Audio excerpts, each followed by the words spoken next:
सुप्रभात कक्षायाः। तो हमने आपको कल बताया था संस्कृत पद्य का लेसन प्लान पाठ योजना, और संस्कृत पद्य की पाठ योजना में आज हमने कल आपको बता दिया था आदर्श वाचन, कठिन शब्दोच्चारण अभ्यास, फिर सस्वर वाचन, सस्वर वाचन के बाद काठिन्य निवारण, यहाँ तक आपको बता दिया था।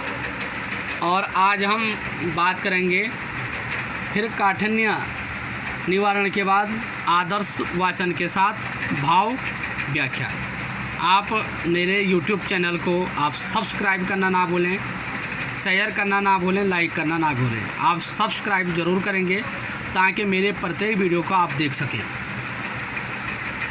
और फिर इसमें आता है, यही पहली बात है कि शिक्षण बिंदु है आदर्श वाचनम, क्योंकि हिंदी में आदर्श वाचन कहते हैं, संस्कृत में आदर्श वाचनम मो हलंत। आदर्श वाचनम है पिबंति ...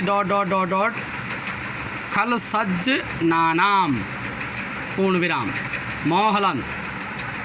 तो शिक्षण लक्ष्य ऑब्लिक व्यावहारिक उद्देश्य है कौशलात्मकम। हिंदी में कौशलात्मक होता है, संस्कृत में कौशलात्मकम मो हलंत। छात्र अपनी वाचन एवं श्रवण क्षमता का विकास करते हैं। छात्र अपनी वाचन पढ़ने की क्षमता का भी विकास करते हैं और श्रवण सुनने की क्षमता का भी विकास करते हैं पूर्ण विराम। अब आता है छात्र अध्यापक क्रियाएं। छात्र अध्यापक क्रियाएं क्या हैं? छात्र अध्यापक गति लय ताल का ध्यान रखते हुए उचित आरोह अवरोह सहित भावानुकूल स्वर में आदर्श वाचन करता है पूर्ण विराम। छात्र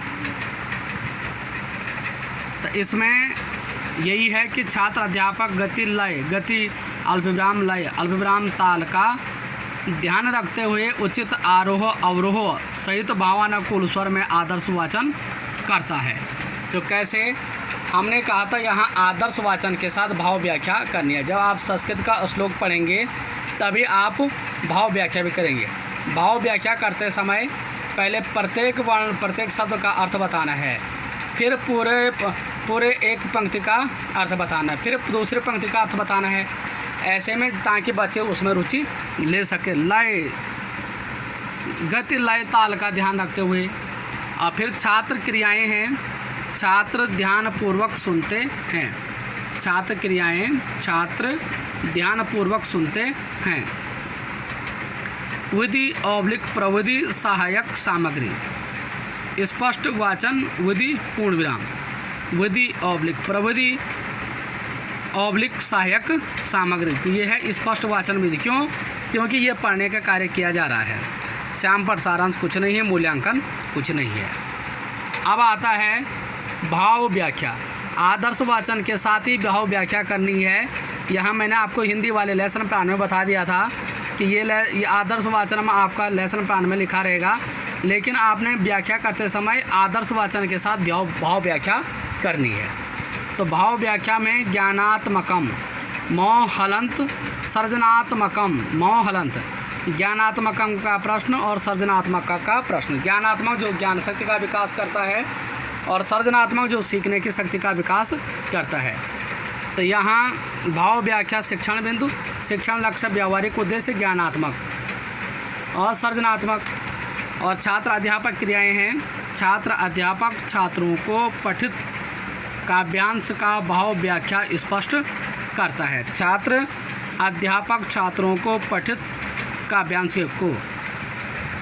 का अर्थात जो काव्यखंड पढ़ाया गया है उसका भाव व्याख्या स्पष्ट करता है। कौन? छात्र अध्यापक। अब छात्र क्रियाएं, छात्र क्या है? छात्र ध्यानपूर्वक सुनते हैं। छात्र ध्यानपूर्वक सुनते हैं और अपनी किताब में देखते हैं। और विधि ऑब्लिक प्रविधि ऑब्लिक सहायक सामग्री है। ऑब्लिक सहायक सामग्री है व्याख्या विधि, क्योंकि व्याख्या बताई जा रही है। छात्र ध्यानपूर्वक सुनते हैं, व्याख्या विधि। श्याम पर सारांश कुछ नहीं है, मूल्यांकन कुछ नहीं। यहाँ आप पूछ रहे थे क्या हमने लेसन प्लान की कॉपी में व्याख्या लिखनी है? यदि आप लेसन प्लान की कॉपी में व्याख्या लिखते हैं तो व्याख्या कम से कम यहाँ से लेकर और यहाँ पूरा पेज भर देगी। ऐसे में आपका पेज हो तो आप सिर्फ इतना ही लिखेंगे कि ज्ञान भाव व्याख्या में छात्र अध्यापक छात्रों को पठित काव्यांश का भाव व्याख्या स्पष्ट कराता है। और आप लिखे छात्र ध्यानपूर्वक सुनते हैं। और विधि ऑब्लिक प्रविधि ऑब्लिक सहायक सामग्री है व्याख्या विधि। इतना भी आप लिख सकते हैं। बाकी बच्चों को आप भाव व्याख्या बता ही रहे हैं। अब इसके बाद आता है शिक्षण बिंदु मौन वाचनम। हिंदी में होता है मौन वाचन, संस्कृत में होता है मौन वाचनम मौन हलंत। शिक्षण लक्ष्य ऑब्लिक व्यावहारिक उद्देश्य है कौशलात्मकम मौन हलंत। तो छात्र मनन एवं स्वाध्याय की क्षमता का विकास करते हैं। छात्र मनन एवं स्वाध्याय की क्षमता का विकास करते हैं। मनन एवं स्वाध्याय की क्षमता का विकास करते हैं। और छात्र अध्यापक क्रियाएं। छात्र अध्यापक छात्रों को बिना ओंठ हिलाए मौन वाचन का आदेश देता है।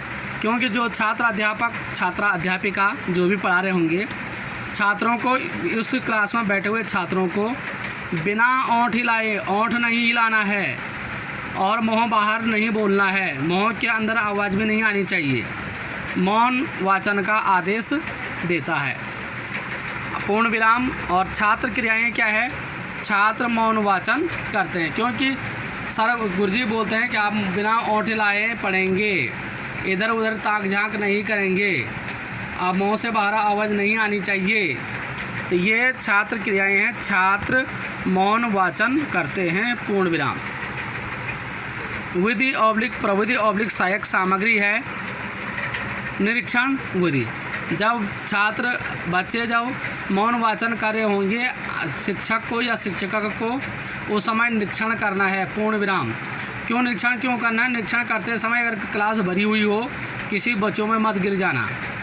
और ये देखना आपने बोलना नहीं, ये देखना आपने बच्चा पढ़ रहा है नहीं पढ़ रहा है, ध्यान दे रहा नहीं दे रहा, सीधा बैठा नहीं बैठा है, कॉपी है नहीं है, किताब है कि नहीं है, जिलचिट है या नहीं है, ये भी ध्यान रखना है।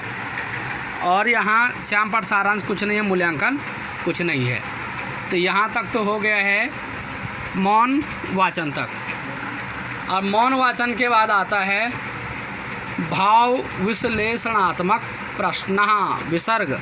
हिंदी में होता है भाव विश्लेषण के प्रश्न। हिंदी में कहते हैं इसके भाव विश्लेषणात्मक प्रश्न। और संस्कृत में हुआ भाव विश्लेषणात्मक प्रश्न विसर्ग प्रश्न। शिक्षण बिंदु। और शिक्षण लक्ष्य ऑब्लिक व्यावहारिक उद्देश्य है ज्ञानात्मकम मौन हलंत। छात्र अध्यापक क्रियाएं हैं।